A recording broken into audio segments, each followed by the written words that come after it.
Citizens Audit press release. Citizens Audit press release.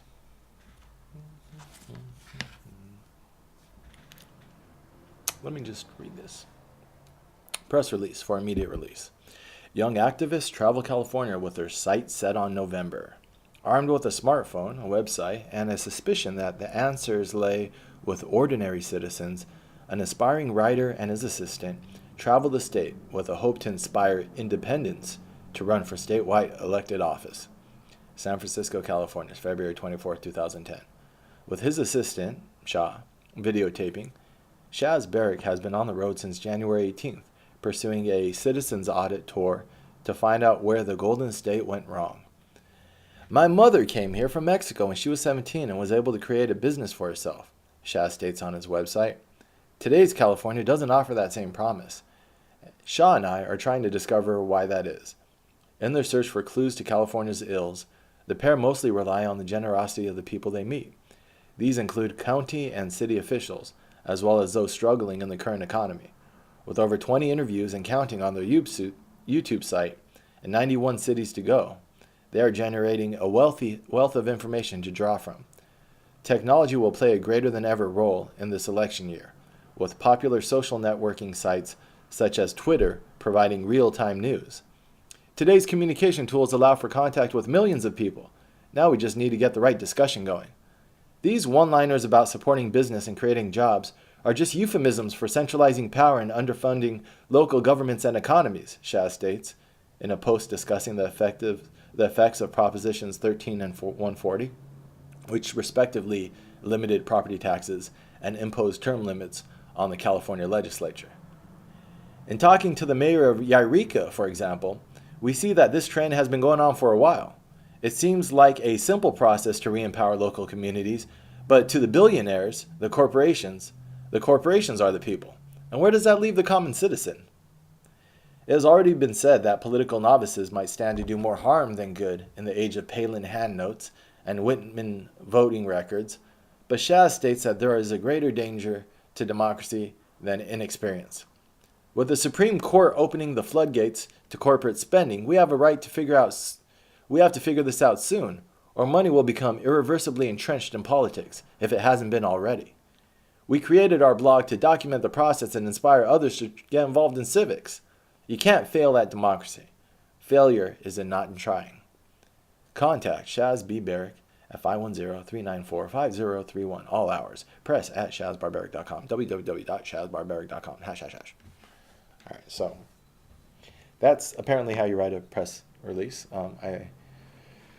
My ideas, learning more about budgeting, personal time capital, emotional capital, monetary capital into my projects, and then how to scale them up and turn them into real projects. So back then, I'm at the beginning of it. I didn't launch that insurance company. I launched this political run very half-baked. Doing real estate in New York has given me more experience with time management, money management in my personal life, but I think some of that psychology of poverty that I'm getting over. The more idealistic and correct I feel my path is, I think the safer I will feel at keeping money in the bank. But I think I spend my very last dollar because it's a form of depression. It's a form of just, I'm not happy with my path, and I'm basically trying to I'm self-sabotaging. I'll probably do less of that if I'm on a path that I feel, all right, this is what I'm doing for the next 10, 20, this is my career, but idealism too. So hopefully the writing money I'm able to put aside. Real estate money, I didn't look at it as real money. This is just something I'm doing. I know I'm not going to be doing it eventually. In the back of my mind, I always felt like I was going to walk away from that. Hard to walk away from something that's comfortable.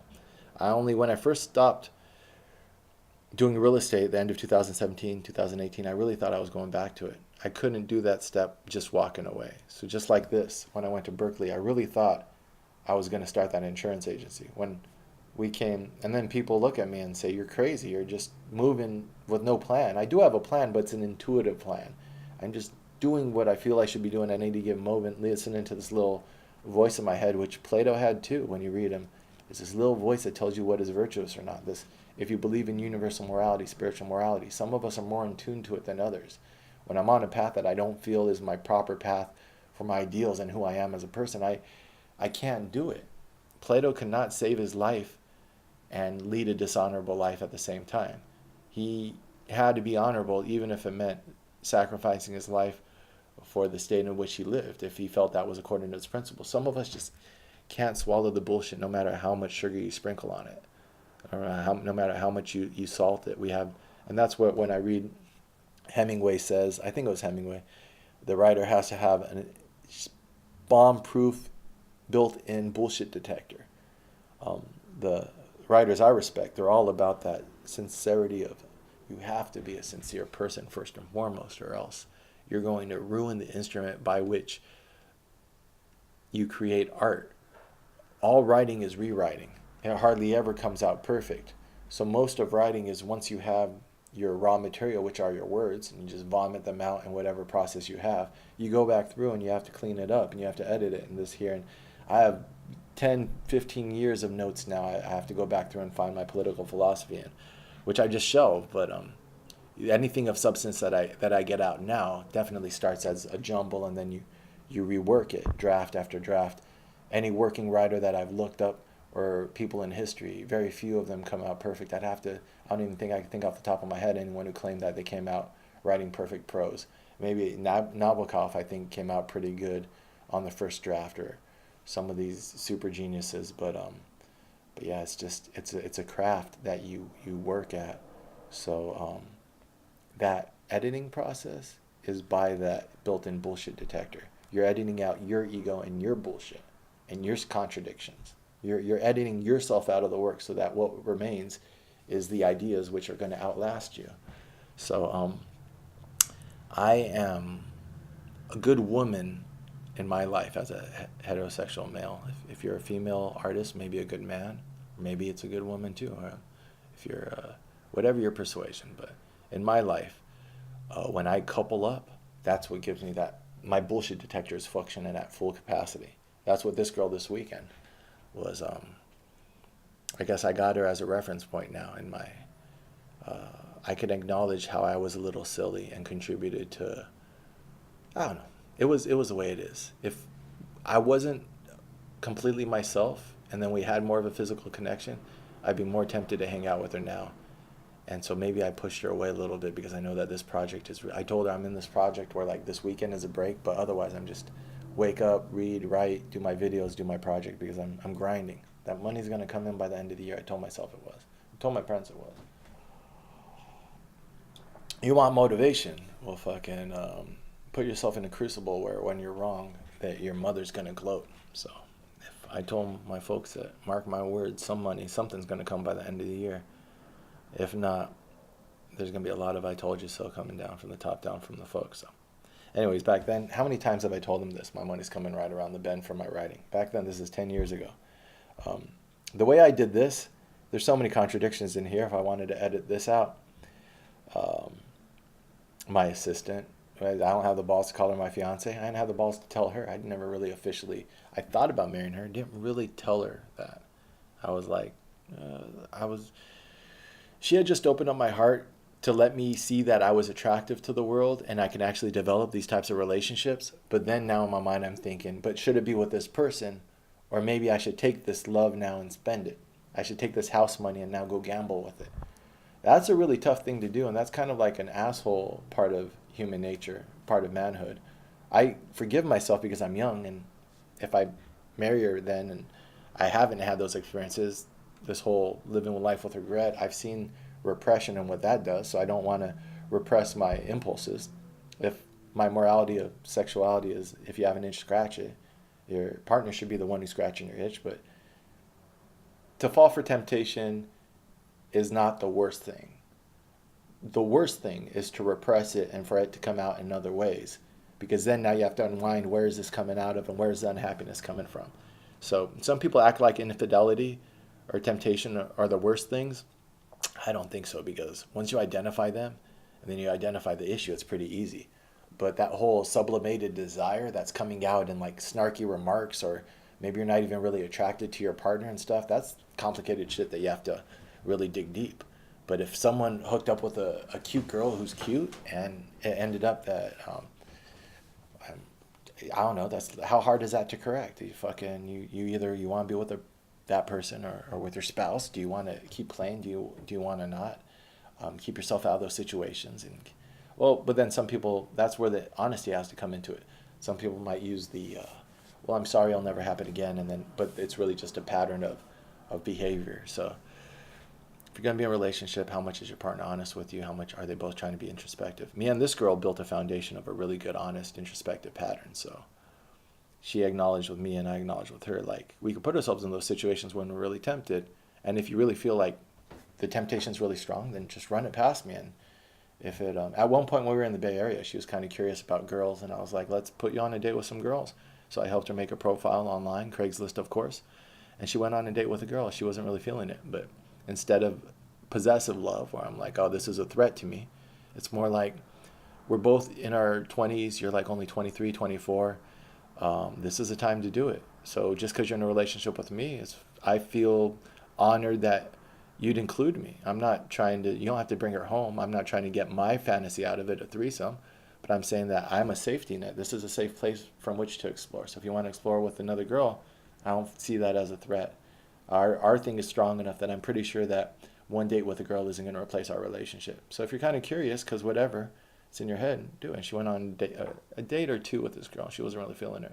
I was like, oh, well, I think she still might have that in her. She never really explored that. But she always had this kind of like, maybe I should be in a female relationship thing.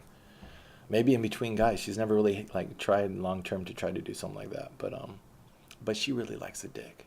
Some girls, I mean, I don't know, some lesbians tell me that, well, if you like penetration, that doesn't mean that you're heterosexual, because there's different ways that females can penetrate each other. But she might like the dick attached to the man. Like she likes masculine energy. So from what I know about her, and I know a lot about her, but anyways, that's enough of that. So my mother came here from Mexico, Paige and Mr. Freud, when she was 17 and was able to create a business for herself, Shaz States. Blah, blah, blah. I was going to mention where Golden State went wrong. This is right before the recession. So really California is dealing with macroeconomic problems. And this goes to structural issues with the economy itself. And with George Bush, we don't talk about full economic cycles or even war cycles. We don't hold the perpetrators of that grossly inhuman and criminal war accountable. So of course we're not going to hold Bush accountable for what he did during the economy to create this recession. Some people are trying to, but mostly it's just emotional stimulation on the present, fear, fear, fear. So I'm even falling into this, saying that where did we go wrong? It's really more of a macro picture, but I start to notice some things. Looking into California, if I'm going to run for governor, I'm going to do it right. I'm actually going to try to create like a framework of what's going on with the state.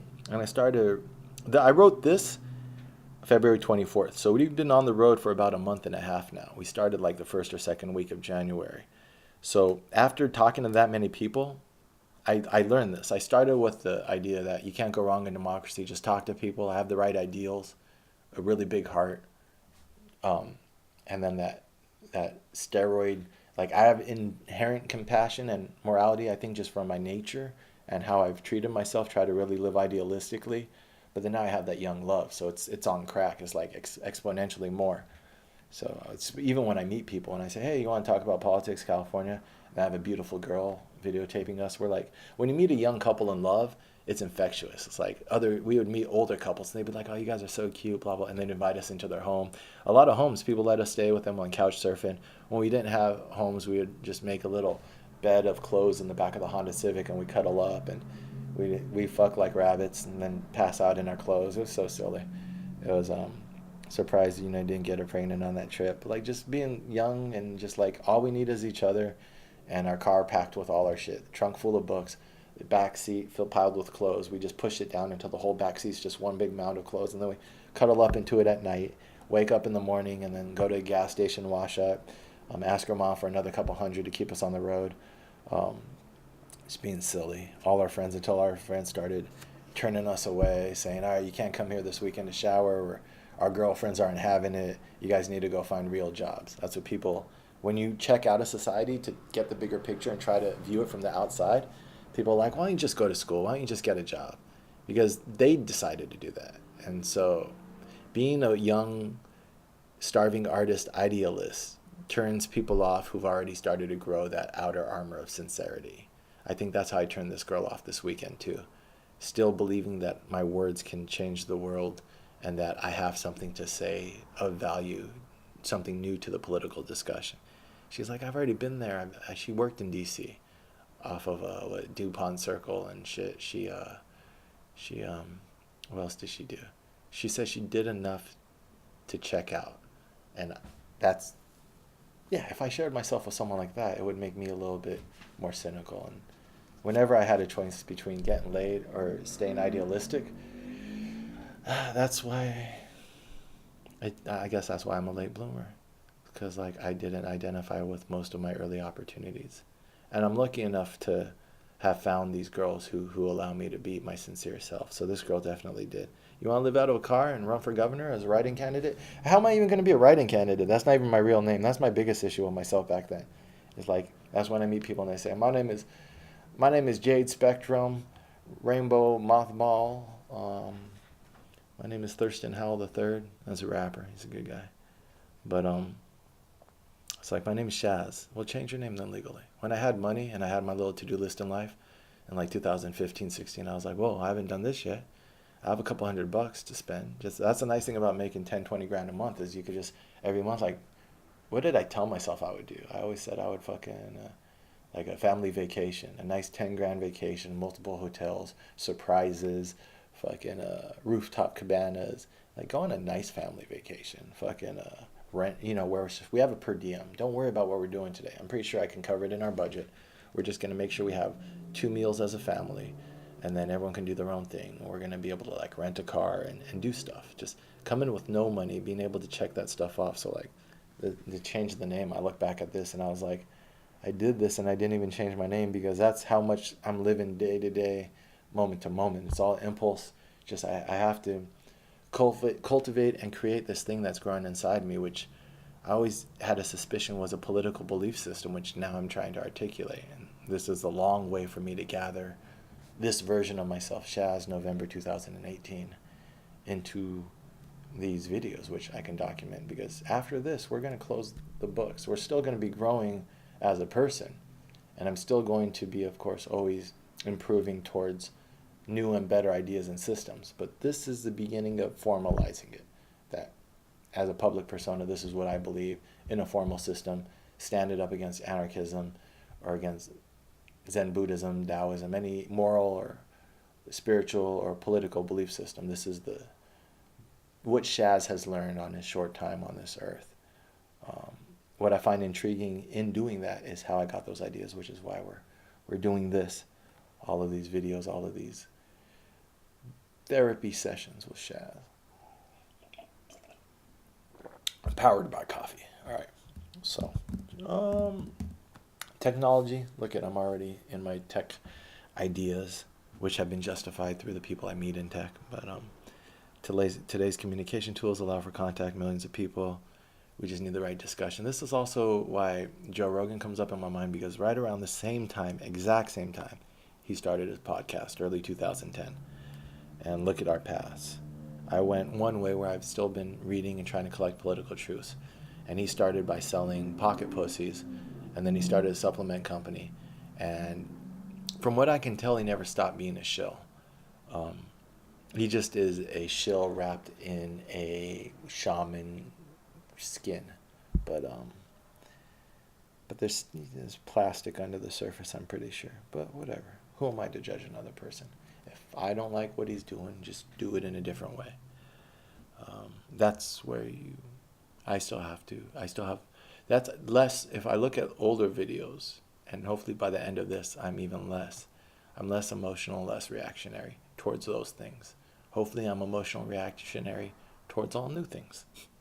Because you never want to lose that ability to be emotional. That's the quickest logic you have, that instinctual logic. I think enemies, that's why I might hold it, a little bit of that resentment. Enemies clarify your identity sometimes. I read that in the laws of war. Greek soldiers leaving the Persian Empire were becoming a little lazy until they started getting picked off little by little, And then they realize we're not Persians, we're Greeks, and all the different ways that Greek soldiers and citizens are different than the culture that they're trying to. They were stuck deep in the heart of the Persian Empire, and they had to get out. And I think they had lost a war or battle, and they're kind of like being bummed out made them feel like they started getting preyed upon by as they would leave villages and towns. And so I think they started sacking them, or they started being more antagonistic, starting to be like, no, we're Greeks, these are Persians, these are our mortal enemies, we're going to get out, but we're going to. So having someone that you oppose sometimes brings the best out of you. That's what Shah, when we talk, and she feels that I'm being too antagonistic, she brings up how the definition of competition, the etymology, and her and I love language and reading and words, the etymology means to bring out the best in the other person.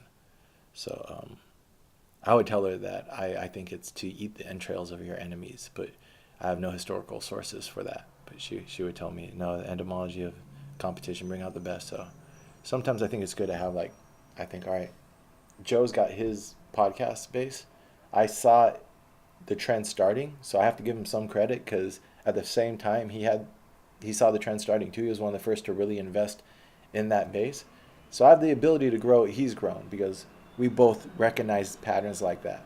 So this is a great person who recognizes patterns. I don't like what he's done with that inherent intuitive recognition of what technology could do. But all I have to do is just not buy into his brand and just grow my own. And then that'll keep me from being salty. So, and if I am salty, then I could just do it which I think I'm going to do. I think I'm going to pick on him in a playful way because he's a comedian and he should have thick skin. So we'll do that. We'll have fun trying to point out his blind spots in a humor-filled way, humorous way. So just that whole metaphor, he's like the CM Punk of intellectual discussions, where you see that, because what he brings up, you see the distance in the level of skill set easily when you see a wrestler like that with no fighting background. Brock Lesnar was like a collegiate wrestler, but someone with no fighting background against a professional fighter, there's just, the marketing works, but the skill set. So that's how I feel when I see Joe Rogan goes up against, or not even goes up against, because these are his friends. What's his name? Sam Harris, I think, or Neil deGrasse Tyson, or Jordan Peterson are three that I really feel like he just kind of was subservient to authority as opposed to being intellectually honest. But my biggest issue with him, actually, is that he criticized the Occupy movement ignorantly. And he said it's a bunch of rich college kids, and I have so many facts and so much evidence to the contrary. And that's such a formative part of my experience. For him to not dig a little deeper in that intellectually kind of makes me feel like, all right, this guy is a worthless human being, because he has such a large platform and now he's spreading ignorance that affects me directly. He's rewriting my history. That's a part of American history and political history, and it's a very unique thing that never happened before, and it was the largest scale of that type of movement. And it would just take him a little bit of looking at the other side in order to correct himself. So for him to have that opinion that it's just college kids and idiots means that he just talked to that one Peter Schiff, the economist who was on there. So his degree of just accepting and not questioning the authorities he brings on his show just because they ply him with, they notice what his values are and they work within that values. He's getting sold, basically. It's a snow job. It's easy to go on his show and manipulate him emotionally in order to get your opinions out to sell whatever you're trying to sell. And his shows are becoming long-form infomercials. And that's why Jordan Peterson was like, this is what we need, more long-form discussion. Nah, because Jordan Peterson doesn't go deep, and he doesn't allow the questioning of his belief system. He just subscribes to authority. But he wants infomercials in order to build his brand, which he's done a really good job building. Jordan Peterson was on Joe Rogan's show twice, right before summer and then at the height of summer, both times on a Friday. And that's the best time to go into media, is on Friday, and then you have the whole weekend to marinate over that. So, and then he's been recommended to me a lot on YouTube and other stuff, Twitter and stuff, which tells me that he's paying for promotion. Those recommendations are paid promotional things. So he's putting a lot of money in his brand and his machine, and he's making a lot of money off of it. So that guy is as cynical as they come. But that's a whole nother thing. once I start this brand and this stuff that I'm doing, I have all those ducks lined up in a row on how we'll engage with the sophists of our day, the sophists of our day. We'll engage those people at a time and place of my choosing. But now I'm right here. Oh yeah, so I don't have my name changed. So what the fuck? How is anyone gonna? I was doing exactly what I criticize Ralph Nader to do, or what's his name? What is it? Bernie Sanders. Don't run unless you have an actual plan to win. None of this protest running. I'm running for president in 2020, but I have a plan to win. It might sound crazy, it might sound stupid, but it might have very low probability of success, but I have a plan, and there won't be ways for people to handicap me like they could Bernie or other stuff. It's going to be an independent candidacy, and there's going to be a clear path to victory. With Bernie, you couldn't really tell me that he didn't suspect that the Hillary political machine was going to put the fix in, because she had all the pieces in place already to put the fix in before he even ran. So he had to trust in her goodwill in order to not undermine him. You can't tell me that Ralph Nader had a plan to win the presidency. He wasn't even on the ballot in all the states. We are still trying to get him on the ballot in California. Those are protest campaigns. Protest campaigns just don't do things protests are idiotic. Direct action means you actually just be the change you want to see in the world. It looks maybe like a protest campaign on the outside, but I really feel, back then I felt, yeah, the only thing was the name. If I had done the name where people could actually vote for me, I would have bought into this more. I didn't do the name. I was starting to realize that. When I sent out this press release, it was really late. I just started formulating that political opinion, which I had here, which like, all right, this is it. I'm getting people at local municipality level to tell me, yeah, we're being strangled down here. Everything is like state dominated. And if you talk to the states, they tell you everything is federally dominated. You realize that our whole democracy is becoming more top down. And then the corporations are getting into it. And well, corporations have been into it, and they're very top down. And you realize these are power structures that are feeding off of each other. And all the incentives are authoritarian. And then the great part of that argument is I'm starting to read about the psychology of those who would follow authoritarians. And you find that, oh, this psychology mirrors a lot of the political rhetoric. The political rhetoric is aimed towards people who have authoritarian tendencies or would follow authoritarian tendencies. And you recognize, oh, the leaders of these political movements usually have authoritarian tendencies. And then the followers have the tendencies to follow authoritarians. And this is how you end up with those, Hitler-type moments in history where you say, oh, it's just that one bad person. Or like the Napoleons, the great man of history or the evil man of history. No, it was a culture long in the making of docile subservience to authority and increase in authority and increase in top-down narratives of the culture and what the people are telling themselves, until finally the unspeakable, horrible acts are reasonable within this framework that we've built up to this point. World War is starting to become reasonable within certain discourses. I forget what the current president is. We have a president. His name escapes me. But the way he's acting, invading countries and starting world wars, is actually on the table. He's like, why don't we invade Venezuela? Don't worry about the Middle East thing. My son-in-law's handling it. This isn't how a democracy functions. But the Democrats will tell us we just need our guys in charge. Your guys are also dismantling. President Barack Obama was the hardest president on the press, and he investigated the most leaks. So he wasn't a democratic president in the sense of being pro-democracy. Our constitutional scholar president wiped his ass with the Constitution. Until we have the courage to have that discussion on the supposed left, or whatever you call it, left or right, we not use those terms. Until Democrats can have a come to Jesus moment about how bad the political candidates they've been selecting at national level are and how anti-constitutional they are, despite all of their rhetoric, until they align themselves with objective reality, verified reality, and not just rhetorical reality, the political reality, until they have to purify their narratives and they have to separate truth from narrative. Both sides do. I'm not trying to correct either side. We're going to create an alternative where from the beginning we have objective reality, verified truth as our foundation. and fuck the political narratives. That was the benefit of Amazon, was their comment section and the review section. People go to Amazon and buy stuff on Amazon because you can quickly read the reviews and figure out what's good or not. Rotten Tomatoes. Those are the ethics of the internet age. And so what's going to happen? Are the political industries going to be corrected by the ethics of the internet age? Or are they going to try to destroy the internet because those ethics go against their power base? Usually, power systems don't allow themselves to be corrected voluntarily. They have to be corrected and held accountable, but a lot of times by force.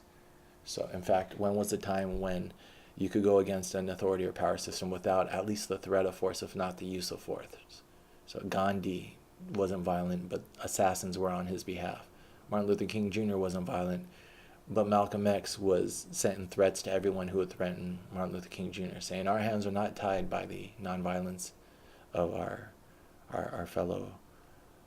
fellow protesters. And so I don't know how is it going to play out in the internet sphere, where we're starting to see that these power structures, instead of being corrected by the values of the internet, which are more open information, more horizontal, less top-down, more objective, verified reality. Well, we're seeing that the internet's being corrupted, where there's a lot of arguments, and it's already happening worldwide.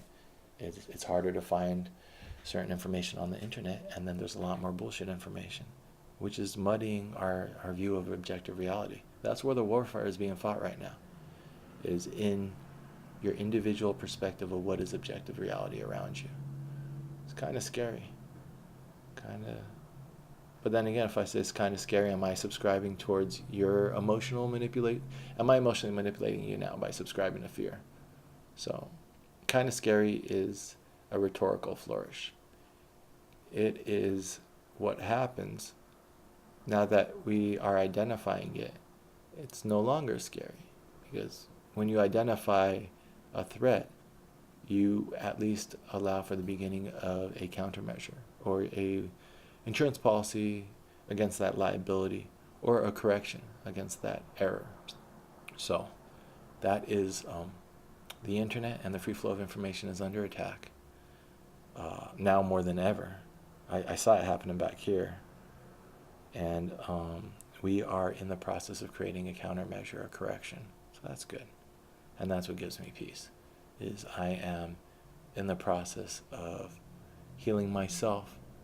Then hopefully this path also helps heal some others, or provides a framework by which other people can heal themselves. That's a good place to leave it. That's you doing good work. You're doing the Lord's work, Shaz. You keep doing what you're doing.